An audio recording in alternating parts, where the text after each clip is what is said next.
नमस्कार। इन खबर में आपका स्वागत है। उत्तर प्रदेश के मुख्यमंत्री योगी आदित्यनाथ ने माफियाओं और अपराधियों के खिलाफ अभियान छेड़ रखा है। उसी क्रम में एक से बढ़कर के एक बाहुबलियों के खिलाफ लगातार कार्रवाई हो रही है, चाहे अतीक अहमद हो चाहे माफिया मुख्तार अंसारी।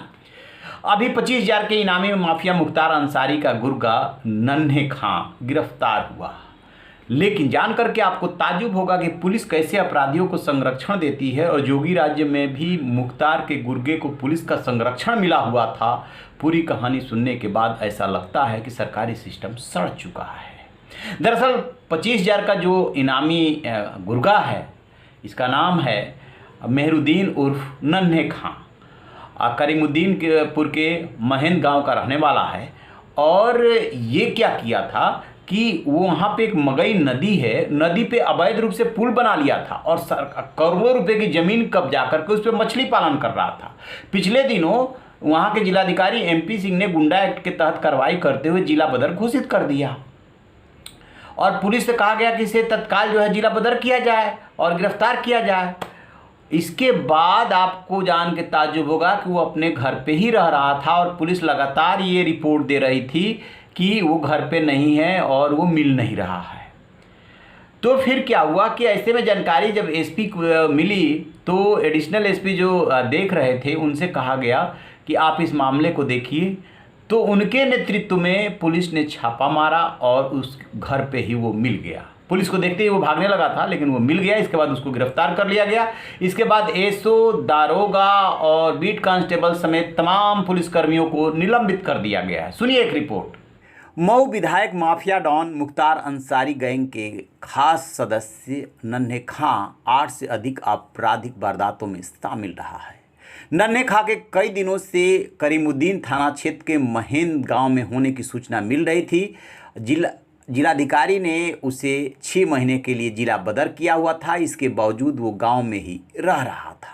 जब बात दबिश देने की आई तब पुलिसकर्मी आनाकानी कर रहे थे। इस पर SP देहात RD चौरसिया के नेतृत्व में मुहम्मदाबाद और कासमाबाद के कई थानों की फोर्स वहां पहुंची और जब पूछताछ करने लगी तो नन्हे खां के गांव में ही होने की सूचना मिली। वो पुलिस को देख करके भागने लगा। पुलिस ने उसे पकड़ लिया। जानकारी के बाद SP OP सिंह ने करीमुद्दीन SO रामनिवास, SI संजय कुमार सरोज और सिपाही धीरेन्द्रनाथ पांडे को निलंबित कर दिया है। जानकारी के मुताबिक करीमुद्दीन SO रामनिवास क्षेत्रीय पुलिसकर्मियों ने उसे जिला बदर होने के बाद भी गांव में रहने पर कभी गिरफ्तार नहीं किया और जब भी सूचना मांगी जाती थी तो कंट्रोल रूम को हमेशा उसके गाँव में नहीं होने का ही संदेश दिया जाता था।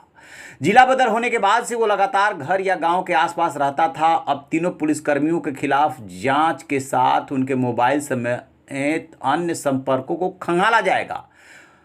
मुख्तार अंसारी गैंग के नन्हे खां को पुलिस पहले भी कई बार गिरफ्तार कर चुकी है। उस पर गुंडा एक्ट समेत 8 मुकदमे दर्ज है और करीमुद्दीन थाने का हिस्ट्री सीटर भी है। उस पर खनन, नदी पर अवैध पुल बनाने समेत कई मामले दर्ज है। वहीं उस पर गिरफ्तारी से पहले 50,000 का इनाम भी रखा गया था। तब पुलिस ने प्रधान के कब्जे से तमंचा और कारतूस भी बरामद किया था।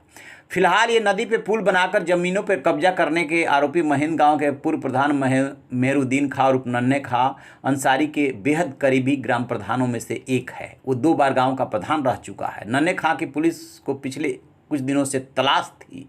नन्हे खां पुत्र अजीमुलहक खां पर माफिया मुख्तार अंसारी के मददगार होने का आरोप है, जिसके साथ मिलकर महेंद्र गांव में मगई नदी पर उसने अवैध पुल का निर्माण किया। उसके सहारे कई करोड़ रुपए की सरकारी जमीन कब्जा करके उसका उपयोग कर रहा था और अवैध रूप से मछली पालन कर रहा था।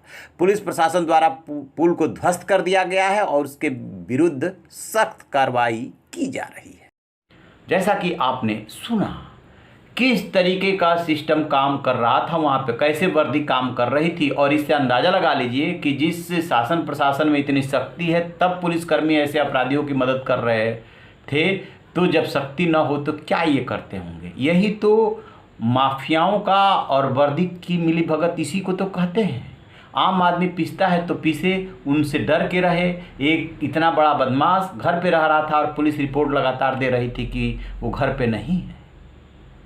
चलिए देखते हैं अभी आगे कितने के खिलाफ कार्रवाई होती है, क्योंकि योगी ने साफ निर्देश दे रखा है कि अपराधी बिल्कुल नजर नहीं आने चाहिए। और एक के बाद एक मुख्तार के कई गुर्गे गिरफ्तार भी हुए हैं, लेकिन इस घटना ने हिला करके रख दिया है कि कैसे पुलिस अपराधियों को संरक्षण देती है।